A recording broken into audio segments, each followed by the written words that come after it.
Hey there. So, tomorrow there is a full moon, and gosh, I love the movements of the moon for sure. It This full moon is in Leo, which is directly across from Aquarius because at a full moon, the sun and the moon are exactly opposite. And that point of the full moon is 1304 degrees. So the moon is at 1304 of Leo, the sun 1304 of Aquarius. So here's the chart. Right. I am going to do more with this at some point, but for now, here we are. All right, so the full moon, the tarot cards for the full moon are the sun card and the moon card. And I think I've mentioned that I have a deck in front of me. I do not. I like, I love the movement of a deck. It's called the Sufi deck, Sufi Tarot deck. So with these moon energies, and because the moon moves so rapidly in our lives, it just constantly moving and changing and shaking things up.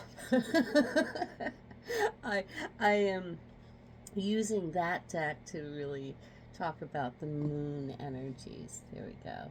Okay, so we have the the energy of the full moon is the sun and the moon. And there we go. We'll put them both ways so you can kind of get a vibe. So, yeah. Now, we are in Aquarius season. So the sun is in Aquarius. And so we do have the energy, the general energy of the Fool and the Star that are kind of impacting this full moon from across the way. Uh, in Leo, though, because the moon is in Leo, the one of the cards for Leo, ironically, not surprisingly, is the sun, and the other card for Leo is the Strength card. And so it's nice. It really does feel that this full moon, the energy, it's giving direction to the Fool, something to move toward, and also for the Star to give that final hug, that hug, that feeling of having come through the storm, with the Strength card. I like that energy. It's really nice. Put that there. Another thing is we are currently in the second decan of Aquarius, which I went over in a previous video, I think released very short time ago. And the cards for that are the Lover's card, the Magician card. I'm not going into how they, oh man, I will. So the Lover's card for Gemini, which rules that deck, and then the Magician is for Mercury, which is Gemini's ruler. But the Minor Arcana, which is really the movement, the Six of Swords. How did I have these? I'm not sure how I had them. Okay, we'll do our best here. And yeah, sure I had the. Oh well. Okay. We'll just go from here. Because the sun and the moon are directly opposite, the moon, the sun is in Aquarius, the moon in Leo is also in the second decan of Leo, and we have that is ruled by Sagittarius.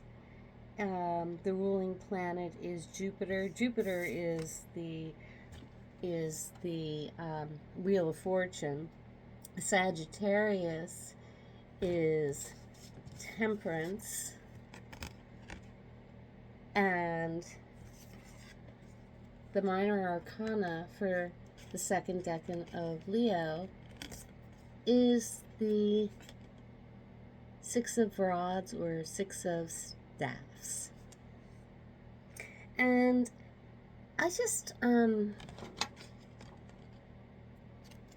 I feel like this is a really, well, obviously, a glorious time. And when we look at the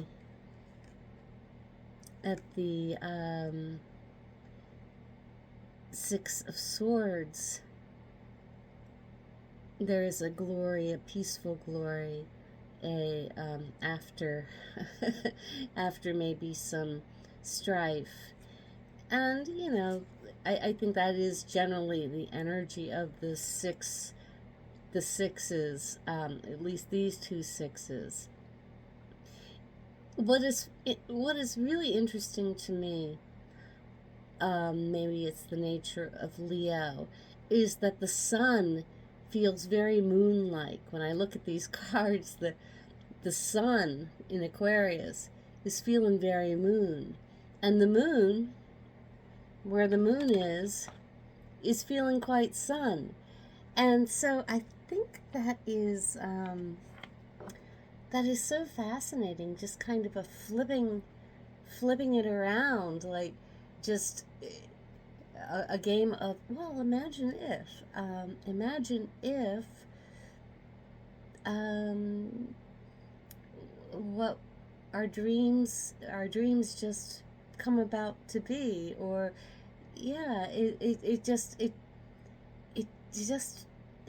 it's a really fascinating cross communication there.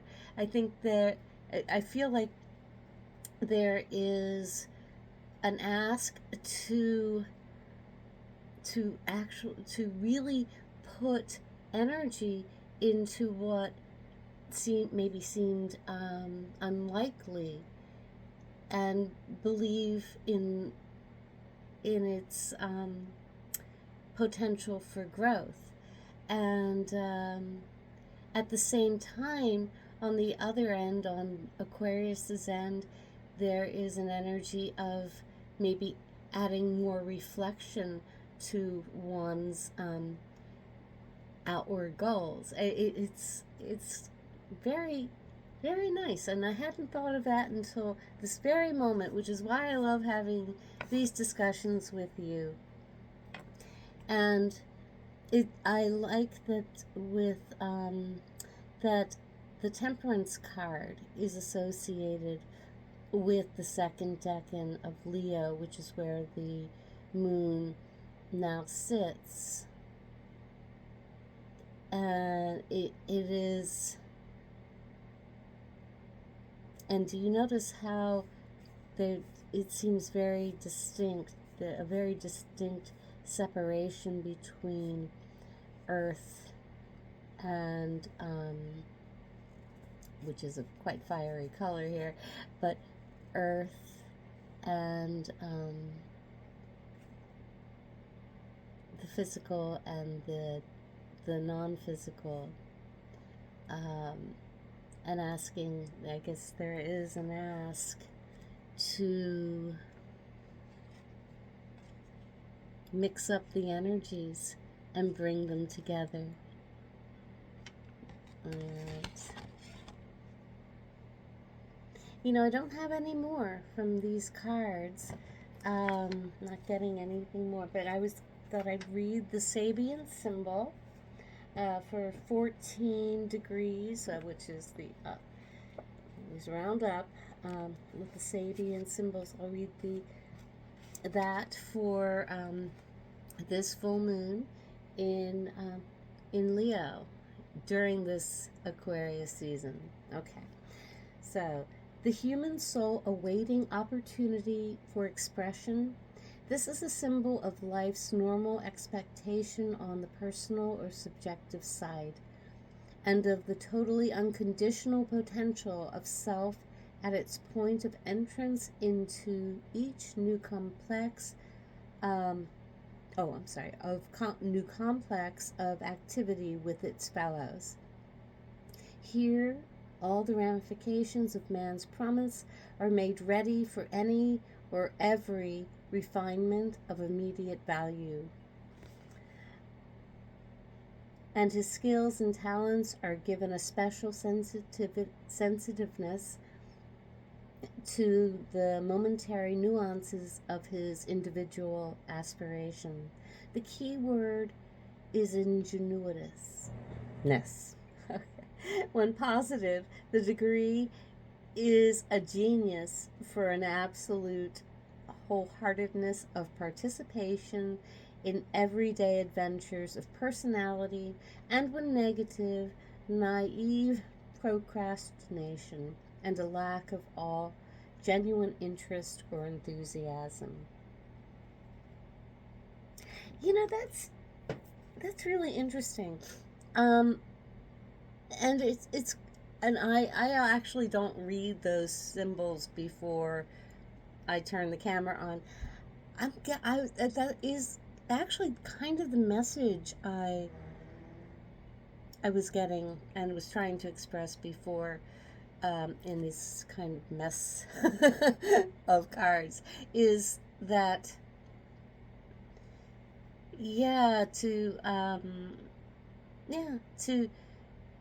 to bring light into the what is wanting to be sown, the urge to move forward, but then to bring kind of a I don't know,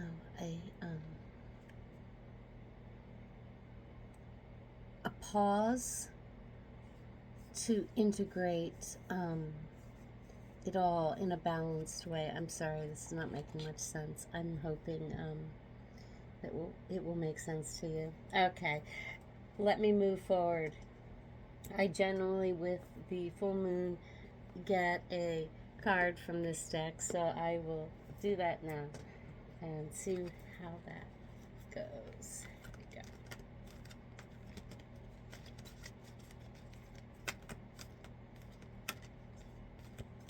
Please, one card for this full moon in Leo during Aquarius season. What should we bear in mind? Okay, I have two cards that flipped out. Very interesting. I have 5 of air,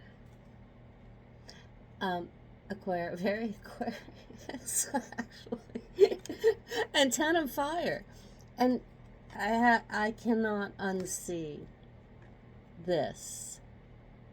There's something very Wheel of Fortune and going with the motion, dancing with the motion.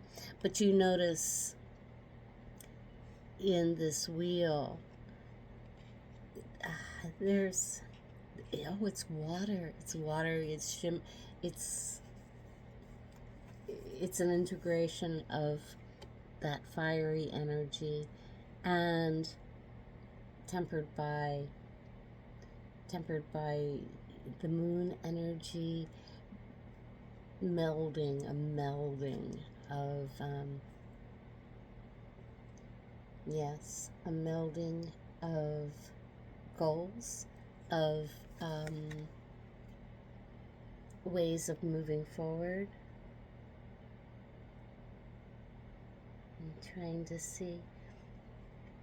In this card, this figure is surrounded by burning pieces of paper. So that says to me maybe a reworking, reorganizing, and dancing with, dancing with this moon.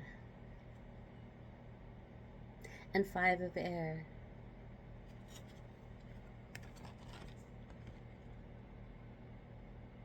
Oh gosh.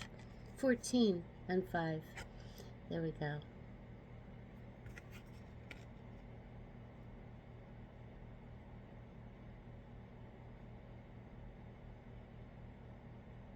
You know, this, I'm trying to hold it up so you can see. She is balanced on a tightrope, but she is fearless in this, even though one would think her position is precarious.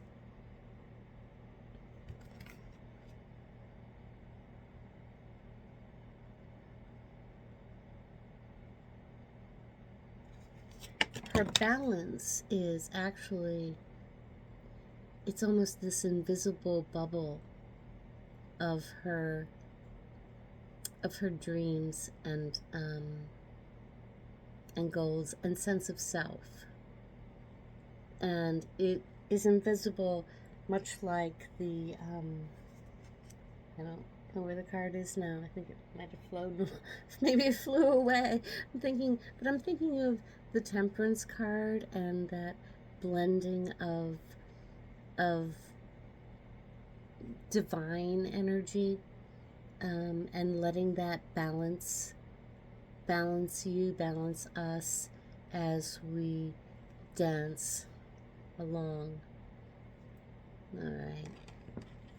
Okay, I'll leave it there. I know this one was a little bit scattered, but you know what? Maybe that's the energy of this moon. Hopefully there'll be something in here that will hit home. Much love. Enjoy this full moon, and yeah, enjoy the journey. Enjoy the journey. Until next time. Bye.